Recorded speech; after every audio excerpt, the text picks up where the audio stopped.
salaamaaleykum mbokk yi nuyuwaat nañ leen yéen ñëpp di leen ziarewaat tey ñëwaat nañ ak yéen ci beneen vidéo muy numéro 2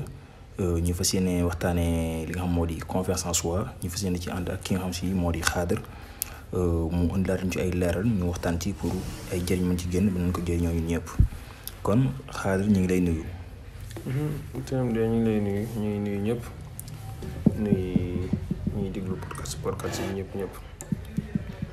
jërëjëf Xaadir kon dañ leen wax ñu ngi leen di delluwaat di leen nuyuwaat yéen ñëpp tey ñu fas yéene waxtaanee li xam moo di confiance en soi bëri na ay questions yu bëri ñu ko war a posé mu tontu ñu ci bu ko defee ñu mën ci jëlee ay njëriñ ñun ñu koy déglu ñun ñu koy def ak aussi yéen ñu koy déglu kon Xaadir dañuy fas yéene waxtaan li xam moo di confiance en soi. question bi ni jiital ci waxtaan bi mooy question bi mooy ubbi waxtaan bi moo di lan mooy confiance en soi. wax nga dëgg thème de tey ñoo fas yéene waxtaanee kon confiance en soi nee nga mooy laajte bi tey jii confiance en soi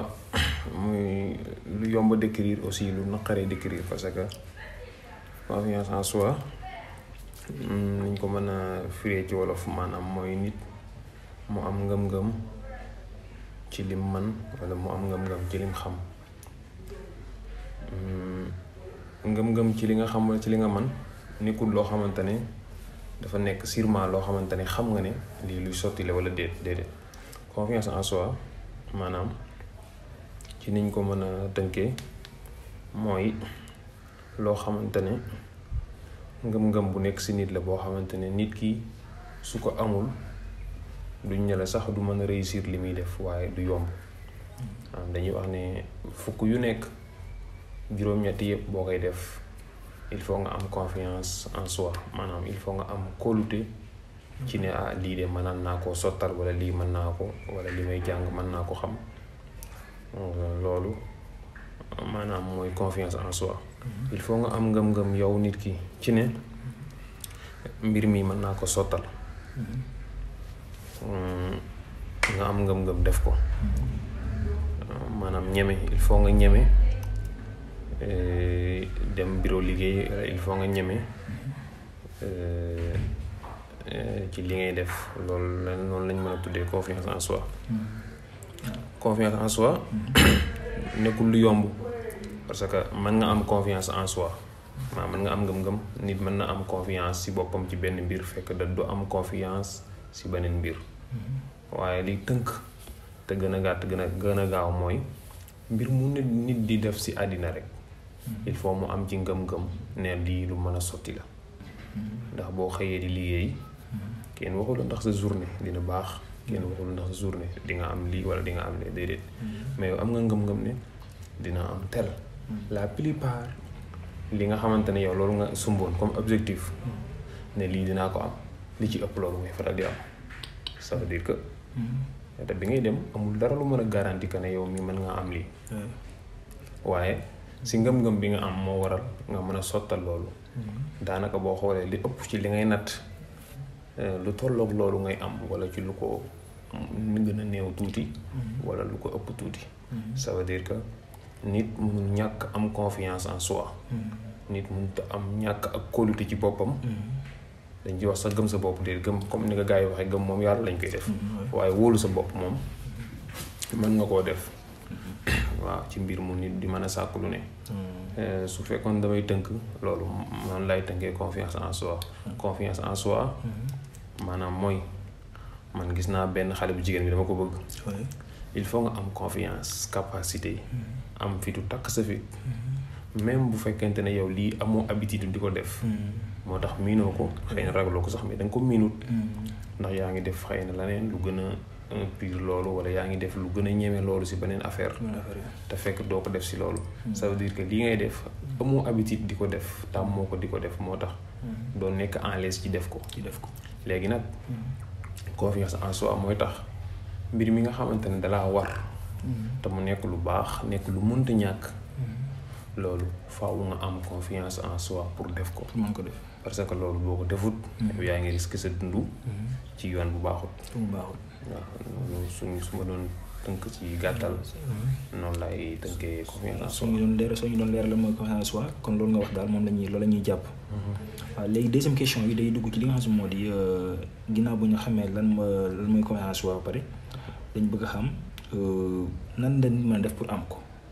waaw am comme li maam nii wax na comment avoir confiance en soi ci làkk tubaab. mais nan la nit def pour mën a am lan mooy pour mën a am li nga xam ne confiance en soi ci boppam mën a am confiance ci boppam ci jëmmi boppam. mën ko jëriñoo daal loolu la bëgg a xam. c'est-à-dire loolu question bu am solo la boo xoolee sax xëy na point bi ni nga tëralee waxtaan wi. lu njëkk li kon lan mooy confiance en soi loolu jafewul. nit mën naa bañ a mën a am confiance en soi ba noppi mën a décrire confiance en soi. comme ni ñu ko waxee léegi. ndax loolu juste information la rek. léegi nag comment avoir confiance en soi moom. loolu nag mooy jafe-jafe bi. mooy mbir mi mooy li jafe. naka la nit mën na amee confiance en soi. loolu moom du lu yomb dari nit mën na ko am ci comme ni ma la daanaka ni ñu doon waxtaanee keroog. ci ay waajur yu la yar. wala ci ni nga jàngee. wala milieu bi nga nekk. mën na la ciy dimbali. des fois mën na nekk ay livres yooyu jàng. ñu won la ay yoon. nga sukkandiku ci yoon yooyu di yor waaye loolu yëpp. lii tax mu mën a dëgër. mooy faaw nga jël sa jëmm ji. nga teg ko exposé ko ci di jëf. jëf yuy tax ngay am confiance en soi. confiance en soi la plupart. nit buñ ko dee wax mooy nit loo xam ne daf ko bëgg a def waaye daf ko ragal a def. loo xam ne nit daf ko war a def waaye da ko ragal a def wala da ko rus a def. léegi lii tax nit mën a am confiance en soi mooy. exemple damaa gis kenn koo xamante ne xëy na benn nit bu am important la ci sama liggéey wala ci sama relation personnelle wala ci leneen lu mën a doon nit ki mosuñu xamante mosuma ko gis mosuñu ñaar mosuñu wax déggul sama tur xamul si man dara kooku su ma bëggee wax ak moom man su ma ñëwee damay nekk gan ci moom mooy koo xam ne mosu ko xam te nit miinul di wax ak kum xamul léegi risque bi may jël ci dem wax ak moom risque boobu li ma siy jëriñoo li may jëriñ après loolu mooy tax njëriñ li mooy tax man ma war koo def ndax su ma ko defut du ma jëriñu ça veut dire que loolu mooy tax man TMD mii de nit ku am njëriñ la ci wàllu liggéey xamanteeg moom am na solo bari na connaissance bari na nangam waaye man ak moom mosuñu xamante léegi TMD xëy na man na maa gis kanamam mu mel ni ko fas kanamam wala dara waaye loolu yëpp il faut ma takk sama fit pour wax ak moom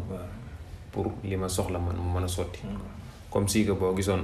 benn xale bu jigéen boo xam ne macha allah rafet na ni nga bëgg yëpp mu mel physiquement mel na ko ci say bët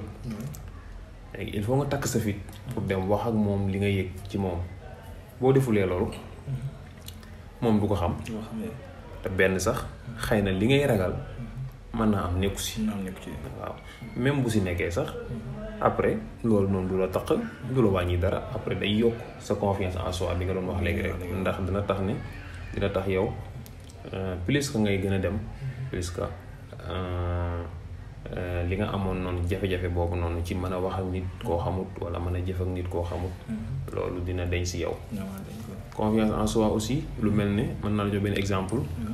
lu mel ne def sport mën nga bëgg def sport pour sa wér-gu-yaram wala pour benn activité boo xamante ne da nga koy bëgg doo am courage doo am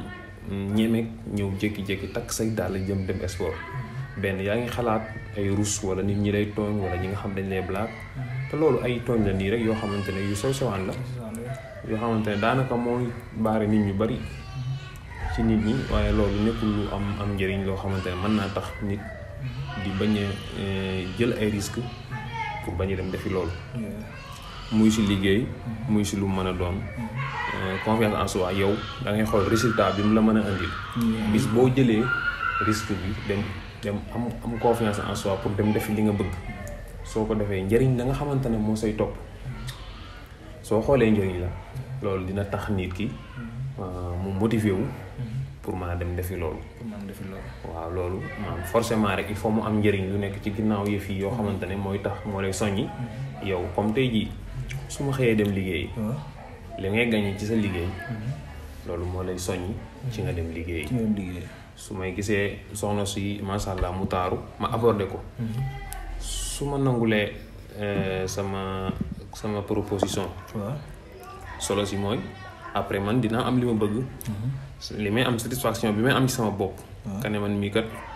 am naa fullay wax li ma bëgg ba yàlla dogal mu sotti maanaam récompense boobu noonu mooy njariñ loolu noonu mu may indil loolu mooy tax nit ki mu war koo jaral bu def loolu comme tey jii boo doon lancer sa business wala ngay taxawal benn activité boo xamante ne yaa koy taxawal dem bi ngay dem du yomb day laaj nga joxe sa fit laaj nga joxe sa ngëm-ngëm waaye boo àggee ba ci mbir mi ba def ko ba yàlla dogal mu sotti ba dem ba nekk ci kanam li nga xam ne lii kat ma def am na njëriñ voilà njëriñ yi mu nekk nii moo tax loolu moo lay soññ ci yow nga mën a dem defi loolu jërëjëf Khader léegi même suñu question troisième question bi sax day xaw a dugalante tuuti ak question ak deuxième question bi parce que gis nañu xaw nga ci dugg tuuti muy ginnaaw bu ñu xamee bu ñu laajee nan la nit di def pour mën a am confiance en soi mën a am kóolute ci boppam parce que confiance en soi boo xoolee mooy kóolute ci sa bopp rek waaw donc ginnaaw waruñoo wax gëm sa bopp yàlla la ñu war a gëm léegi est-ce que comme dafa am ay lié wala boog ay sources wala ay xeetu film wala ay xeetu même ay musique yow nit war a déglu pour mën a def ci moom confiance waa ginnaaw boo ko waxee yooyu nga wax ne moo koy maye ginnaaw bi wala ay mbir mu war a def waaw loolu ni nga ko waxee noonu da si am maam ginnaaw boo amee confiance en soi maanaam yan lié wala lan mooy tax nit am confiance en soi daal ni nga ko waxee lan moo war a tax nit am confiance en soi fan la koy jëlee wala day nekk lu mu judduwaale wala day nekk dara mën naa nekk nit mën naa judd rek màgg am confiance bu baax si mbir yu bari mën na ko bañ a donn sax wala mu bañ ko jàng wala sax njàng mi mu nekk njàng moo xamante ne xëy na njàng mi feeñut waaye am njàng lay doon mën na ko jàng ci ay waajuram mën na ko jàng ci ay frère am wala ay sœur am mu gis leen ni ñu doxale loolu noonu moo koy influencé ñoo koy wàll ba moom it lu mel noonu ñëw si moom manees na ko jàng ci ay livre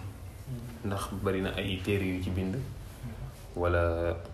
ay coach maanaam kenn koo xam ne boroom xam-xam la wala koo xamante ne moom moo lay encadré ci loolu li ci gën li nga xamante ne moo ci gën a yomb mooy yow nit ki confiance en soi dañuy wax ne boo ko bëggee toujours del def loo ñemewul maanaam tey jii mosuma takk sama daal dem sport ma ne léegi xaaral tey ma essayer quelque chose boo xamante ne mosuma ko def wala sax ma ñeme ma ko ma nga takk sa daal romb nit ñi dem sport bu demee sport ci bërëb ba boo demee ba àgg da nga fa gis ñi ñëpp di sport boobaa yow data ngay fàtte sa bopp ci yow li ngay def nii te mii ko soo ko defee benn yoon ñaari yoon da ngay commencé di ko ñeme yenn saa yi nga bëgg sol benn yére wala nga bëgg def benn yëngu-yëngu boo xamante ne lu mel noonu moo si nekk waaye forcément li nga xamante ne mënu si ñàkk mooy def gi ndax lieu yi ngay wax am na ci solo ndax des fois mën nga nekk ci benn lieu boo xamante ne ñoom duñu am habitude di def benn affaire loolu nag yow yaay war a xool ndax man ni ma bëgg a màggee man ni ma bëgg a développer ci sama wàllu àddina est-ce que ñii ma dëkkal wala ñii ma nekkal ñoom ñi ngi doxale noonu buñ doxalewul noonu àddina yaatu na lu soriwul dara ci yow man ngaa gis kenn koo xamante ne gis nga ni mel te yow fekk na noonu nga bëgg a mel ngay jël ko comme référence di ko topp di ko xool di ko laaj boolu ci bu fekkee koo mën a laaj la di gis ni muy doxale walla yow it boobaa ngay jël li mu def yu baax yi muy def ci domaine am nga koy copie ci say domaine yi nga bëgg loolu noonu mooy tax yow nga mën a am confiance ci mbir yooyu waaw am na ñoo xamante ne dañuy am confiance ci xool kenn koo xam dafa nekk star wala mu nekk benn politicien wala mu nekk benn nit ku yëngu ku siiw ci benn yëngu-yëngu rek ñu def ko référence forcément di ko toppandoo loolu noonu des fois mën na laa yóbbee am confiance waaye nag confiance dëgg moom bi gën moom te gën a yomb mooy nga xool li la war rek ngay essayer di ko def même boo ko bëggulee loolu daf lay forcer daf lay yóbbee forcément yow da ngay mujjee am confiance en soi parce que day dem ba yeneen yi nga mësul def sax te saa yoo ko bëggee def da ngay dem ba da nga koy ñëw di ko def automatiquement par rapport ak avant ni nga doon xalaatee nangam sànq li ci ëpp lenn rek la mooy ragal nit ñi dañuy ragal nit ñi dañuy ragal nit ñi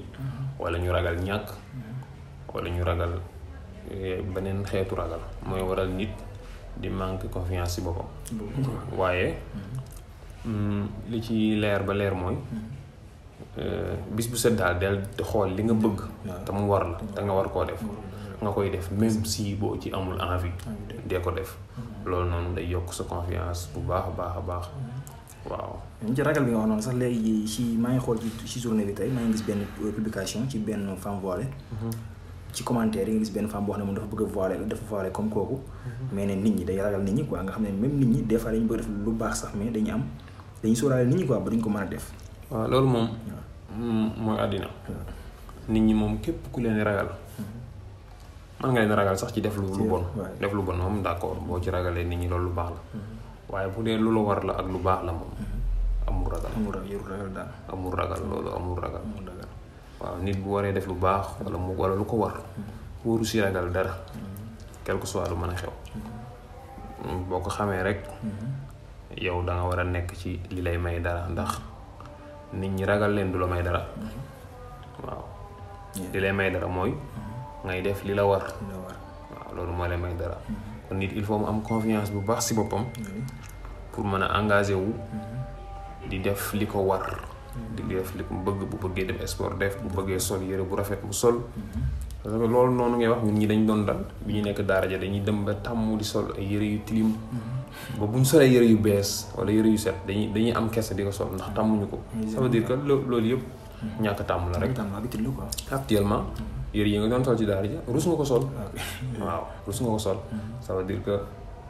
lu nekk rek il faut nga koy def di ko def waaw ay habitude di ko def plusieurs fois bañ ci nëbbatu loo bëgg tey moo xam ne lii nekkul lu bon te lu baax la lu mën a andil dara defal quoi waaw defal même boo ci amul envie defal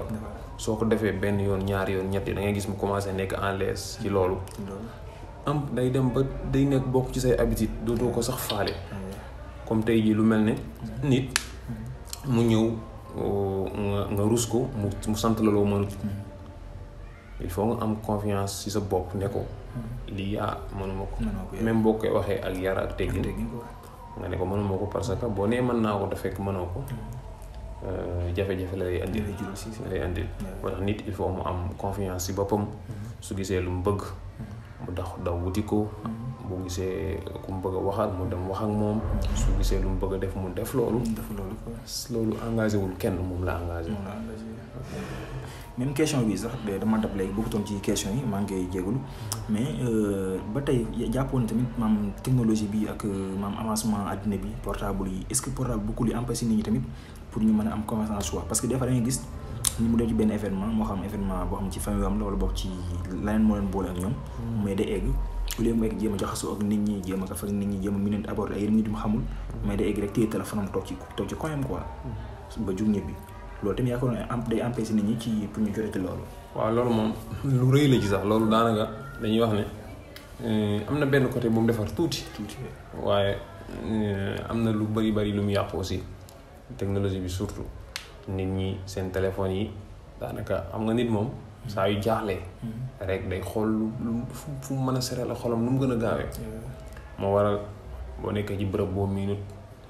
au lieu nga wax ak nit ñi. te loolu noonu mooy li yokk sa confiance en soi mooy wax bi ngay wax ak nit ñi waxtaan ak bi ngay waxtaan ñi nga xam ne mosoo leen a gis loolu moo lay yokk mooy dindi lu mel ni xeetu manque de confiance en soi bi ak yu mel noonu waaye nit ñi duñ def maanaam duñ ko def ça veut dire buñ ñëwee au lieu que ñu waxtaan ak nit ñi duggante ak ñoom nga xamante ne mooy dindi lu bari si ñoom duñ ko def dañuy jël seen téléphone toog réseaux sociaux yi di commentaire di message alors que nit ñi dëgg day mel ne moom duñ bëgg a gis nit ñi dëgg mais nit ñi nekk ci ginnaaw réseau yi rek la ñuy bëgg a gis te loolu xeetu ragal lay sos lay créer boo xamante ne da ngay am xam-xam ba noppi doo am góorgóorlu doo am njàmbaaru booy xam-xam bi te loolu dafa nekk lu gën a bon ndax man maa ngi dégg kenn mi ngi may nettali nee na ma boobu xaw na yàgg tuuti sax Facebook moo doon am xëy na yeneen réseau yi bareegul woon nee na kooku dañuy waxtaan Facebook ñoom ñaar comme si que dañuy waxtaan comme si que ku xamante nu leen neexee miinante di waxante normal mais nee na bu ñu gisantee physiquement kenn du wax ak sa morom buñ demaatee aussi buñ déggaatee à distance dañuy waxaat comme kii te xam nga lu mel noonu loolu gënut moo koy jur waaw lu mel noonu loolu gënut nit ñi duñ am benn confiance ci wax ak nit ñi duñ am confiance ci suñu amee projet ñu am courage que ne projet bi mën na dem quoi voilà même projet bi bu essayé it yow essayé nga mais nit ñi duñ am confiance ul essayé lu bees def loo xamante ne maanaam dañuy jël ay risques di ko def di def loo xamante ne xëy na amuñ ci sax kóolute mais nag nit dafa war a di jël ay risques maanaam di xool li koy tax muy màgg mooy loolu il faut nit di def loolu pour mën a màgg waaw léegi nag avant dernière question bi muy dañ lay laaj est-ce que confiance en soi am na ay risques lan mooy risques yi nga xam ne nit mën na ko am ci mën na ko jëlee ci ko wóolu boppam quoi loolu lañ bëggoon a xam risques yi voilà confiance en soi am na ay risques waaye risques yi moo gën ñàkk koo jël ndax risque boo xamante ne dana la dindal yeneen risque yu gën a mag loolu moom jël ko du dara ndax Mark Zuckerberg fondateur de Facebook day wax ne nee na risque bi gën a mag ci àddina mooy ñàkk jël benn risque te loolu ñun ñëpp waxuma la moom mooy dama naan àddina wala nga ne nit ñëpp wala ñun ñëpp dañuy dund lu mel noonu nit dara dalay romb loo xamante ne wala projet wala mbir wala loo xamante ne xam nga ne mënoon nga am chance am ko wala nga am si dara te ñàkk jël benn risque ñàkk ñeme ñàkk def benn yëngatu jëm si loolu moo tax yow amoo loolu te ça veut dire que boo defoon loolu xëy na loolu doo ko ñàkk wala doo ko manqué loolu moom daanaka nit ñëpp dañ ci am ay kii ñàkk jël risque moom ay risque kese la waaw nit mënta ñàkk am confiance en soi ci bu bëggee dund bu jaar yoon waaw mais risque yi ça veut dire que risque yi amut risque ndax risque confiance en soi risque yi nit ñi ñun ñooy xalaat ne risque la rek mooy su ma gisee benn projet sax xëy na yooyu boobu sax mën nga wax ne am na ay risque mais risque yu yam mooy ma dugg jël benn sama xaalis wala ma jël sama temps jël sama énergie yëpp def ko ci benn projet bi daanu projet bi ñàkk dox loolu noonu risque la boo xamante ne des fois mën na metti waaye li muy metti moo gën ñàkk koo def ndax li fekk defoo ko doo romb loolu te àddina amul kenn koo xamante ne xam na 100% li muy def que ne ndax dina sotteem déet kenn xamul waaw avion yi ñu ko defar seen premier avion yi dañuy yàqu dañu daanu projet yi ngay gis Mark Zuckerberg li mu la waxee lim daj Bill Gates toog na fanweeri at yoo xamante ne day galère waaw ak ñeneen ñoo xamante ne xamoo leen duñ jeex dañuy defar benn affaire yàlla dogal du sotti quoi mais ñu jéemaat temps biñ ci nekk moo leen yokk xam-xam di leen yokk expérience un petit peu dañuy dem ba yëf yi day ñëw fi mu ne nii boo xoolee kenn ku nekk soxna si nga am wala soxna si nga bëgg a fas yéene sëyal boo xoolee wala leneen lu mel noonu soo jëlul benn risque pour wax li nga yëg si moom yéen ñaar mënu leen seq dara ça veut dire que kon risque bi ngay joxe même bu lay résé wala mu ñàkk la kese wala mu wax la leneen risque boobu moo gën a yomb mooy li nga waroon a am nga ñàkk waa nga bañ jot xamoon ndax noonu lañ lay wax wala lii lañ lay wax waaw ça veut dire que risque yi moom mënul ñàkk mais risque yu ndaw yi ñoo gën risque yu mag yi ndax projet bi ngay nekk mu metti nga risque ndax lii dinaa ci gañeem déet xëy na benn partie bi nga ci def perte ko yombut neexut te xëy na sax boo amee stratégie bu baax topp ko mu ànd ak ndogalu yàlla mën naa bañ a metti waaye moo gën a metti fuuf ci su projet bi taxawul woon ndax lim la indil tey jii gis nga ni mu toll Paul Kagame président mooy Rwanda président bu Rwanda mooy wax loolu. day wax ne liggéey métti na. waaye liggéey li mu métti ñàkk a ko gën a métti. moo gën a métti. ça veut dire que risque bi lu mu tuuti def ko moo gën. dajeeg risque bu mag bi quoi. waaw léegi tamit aussi nga foog ni confiance en soi am na muy confiance yow kóolute ci sa bopp am na muy bëri est-ce que mënu def ay loo xam ne ay xeetu arrogant lañ koy xaw ma. arrogant xeetu reewande wala benn xeetu messagerie quoi benn soxor bu muy def ci yow la mënul nekk. waaw des fois àddina dañuy wax ne lu ëpp rek lu ëpp tuuru ni ko olof yi waxee bu ñu waxee confiance en soi. waxuñu la nga jël sa bopp def ko machine wala nga jël sa bopp def ko koo xamante ne dangaa matal lépp noonu. dañ la def juste ngir yow soo amee loo bëgg. nga am kóolute ci sa bopp man ko def. soo amee loo bañ nga mën a taxaw. daal ne lii ngeen may def de ba bëgguma ko. muy sa yaay muy sa baay muy sa nangam. des fois ñu bëgg laa dugal ci loo xamante ni doo ko bëgg. boo amul benn confiance. pour défendre loolu. ça veut dire que yow li nga doon bañ nga doon bëgg ñoom ñaar lu leen neex ba far def lu gën a pur ndax la plupart soo defee loo bëggu après musiba ngay defaat ci biir yu du jeex ci kanam. ça veut dire que kon loolu waru si am ki nga xamante ne nag moom day àgg bay rëy muy àgg ci di soxor loolu nag moom beneen étape la parce que dañ bu ñu waxee confiance en soi lu baax moo tax waaw mais pas nit ki mu àgg ci benn niveau bi ba nga xamante ne day toroxal nit ñi leen ñàkkal fayda loolu moom boobaa dootul nekk confiance en soi mais day jàll ci leneen waaw day jàll ci jikko yu ñaaw day jàll parce que loolu moom bokkut confiance en soi daal bu ñu ko dee tënk mooy li nga xamante ne dina la dimbali ci li nga bëgg am jom yi def ko bu amee jom yi def co même bu essayé nga am muñu xam ne lii lu war a essayé la bu ma créé ma demaat nekkaat ci ba keroog may am li ma bëgg waaw mais confiance en soi warul soppi nit jëmale ci côté bu ñaaw bi konoon dootuñ ko tuddee confiance en soi mais nañ koy tuddee beneen léegi avant ñu tàggatoo yow dañ lay jox dernière question bi rek mën na sax bañ a yaatu trop mooy les avantages am yenn avantage la confiance en soi mën a am ci nit aussi nga ñaaxaale nit ñi ñuy déglu ci confiance en soi. confiance en soi moom les avantages du jeex waaw avantages yi boo xoolee moo waral waxtaan wi confiance en soi mooy waral nit ki mu mën a taxaw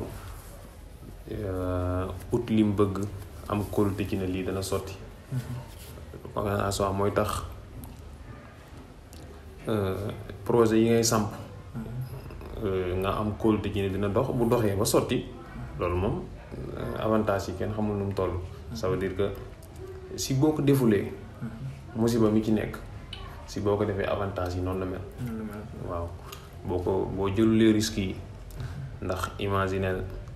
muy relation wala muy liggéey muy si sa wàllu bopp loo ci jëlul rek confiance en soi daanaka daal da nga naan tey jii résultat boo mën a am ci lu baax résultat boo mën a am rek confiance en soi ci lay jaar ci la ko yàlla di jaarale pour yow nga am loolu. waaw kon nag da nga naan lépp lu sotti rek tey jii lépp loo sottal rek projet boo sottal lu mu mën a doon boo xoolee si ginnaaw da ngay xam ne lii mënoon naa ko bañ a jël mais soo ko deful woon tey jii doo am résultat bi mu la andil tey. waaw ndax li gën a gàtt gën a gaaw si job si bi ma lay wax léegi fanweeri ati galère yooyu tey jii nii bi ñu àggee si tey jii moom rombat jàmbatatut fanweeri at yi nekkatul dara. Youssou Ndour bi ñu la koy wax ñu ne la lim daj ci coono nangam sangam tey jii nii coono yi wàññeetu ko dara lim doon métti lépp loolu la moo tax il faut nga jël ay risques yi boo ko jëlee ba noppi avantage yi dana ñëw